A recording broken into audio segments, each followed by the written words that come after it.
With his sleeves rolled up and his glasses on, Keir Starmer wanted to come across the day as a bold man of action, determined, a man with a plan to make Britain better. Give it its future back, he said, as he set out 5 national missions for Labour should they win the election. The goals over 10 years. That's an NHS fit for the future, opportunities for all, safer streets, make the country a clean energy superpower, and probably his most ambitious goal of all, to give the UK the highest sustained growth in the G7 countries. Now that is quite a tall order, given the other 6 are the US, Canada, France, Germany, Italy and Japan. And at the moment, the UK is the only G7 economy that is still smaller than before the pandemic. Now you can blame all that on the Conservatives, I think quite rightly in many ways, because every economy is being hit by COVID and Ukraine. But how will he deliver it? Well, he kept saying, Keir Starmer, why not Britain? I think that's a fair point. But then I will come back with the question, why Britain?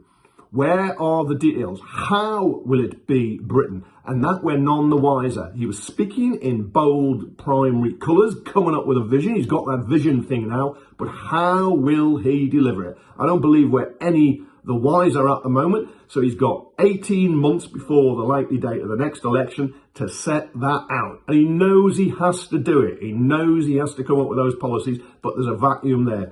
It was noticeable he was getting a bit of stick in the question and answer session afterwards. I think legitimately asking, well, you ran for the Labour leadership on basically policies of Corbyn without Corbyn, wider national ownership of mail and energy and water all being ditched, although rail stays. But how will he deliver that programme? That is now his challenge. He's got 20 plus point poll leads over the Conservatives, so he's doing very well. But to seal the deal, he has to show people what he will deliver and how it will be achieved and what it will really mean for their lives.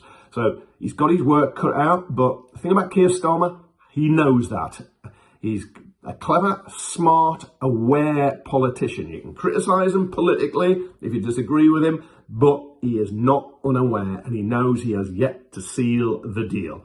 When I hear mission statements, I immediately think of management consultants that aim on the economy, higher sustained growth in the G7 within a decade. Well, is that going to be mission impossible? If it's not, he's got to show us how he would achieve it. And he hasn't done that yet.